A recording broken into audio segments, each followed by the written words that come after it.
After many years of research, we now know beyond a doubt that spinal function impacts and changes brain function. Scientists call these changes that happen in our brains neural plastic changes. Neural plastic changes are happening all the time because our brain is continuously adapting to our ever-changing environment. When your spine is not moving properly, this leads to changes in the way the small muscles closest to your spine and skull send proprioceptive information to your brain. Proprioception means your brain's awareness of the position of your body, so it's your brain's ability to know where all the parts of your body are in space. The proprioceptive information that comes from the muscles closest to your spine and skull help your brain to know what's going on in your spine, which represents the core of your body. For your brain to accurately move your arms and legs, your brain needs to know exactly what's happening in your spine. This ability to move accurately, based on sensing what's going on in your body, is a process known as sensory-motor interaction.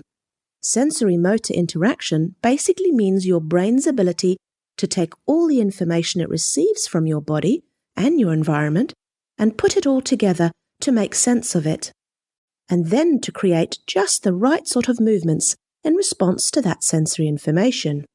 For example, moving your hand to catch a ball that has been thrown to you. But how does this relate to your spine? If we look at spinal function in a very simplistic way, there are really 3 things you want your spine to do on a regular basis. Sometimes, for example, if you're running, you want your spinal bones to move in a synchronistic or harmonious manner to disperse the forces generated from the running. By moving in harmony, the forces are shared equally across your spinal bones, so no damage takes place.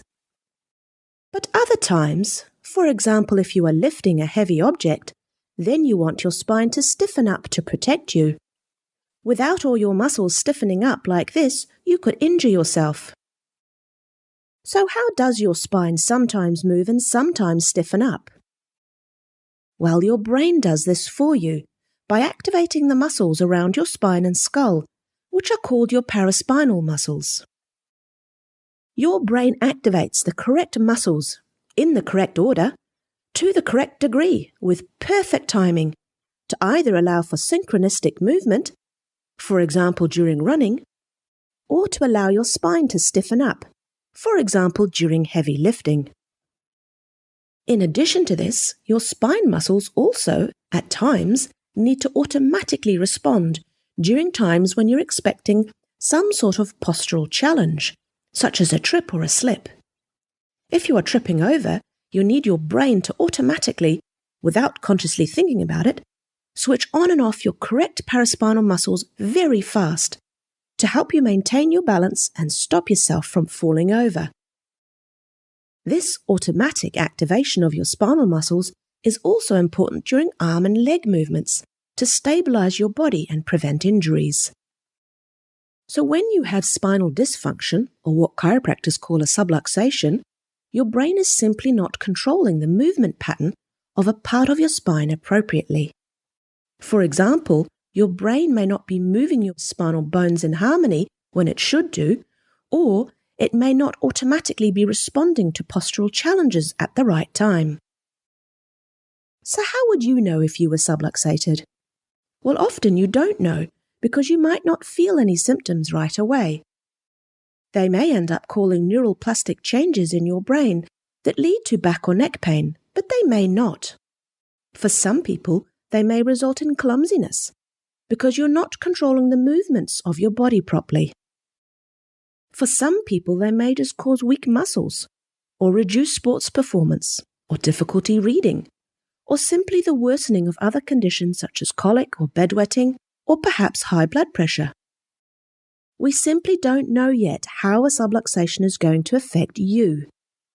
But we do know when your spine isn't functioning well, if you're subluxated, it does interfere with the way your brain and body communicates, and the way your brain controls what's going on in your body.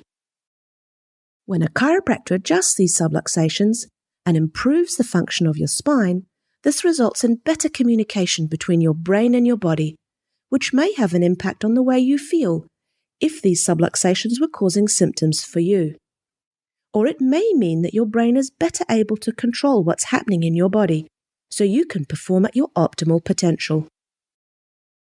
So if you want to have a tune-up of your brain-body communication, go and see your family chiropractor and have your spine tuned up so you can function at your best.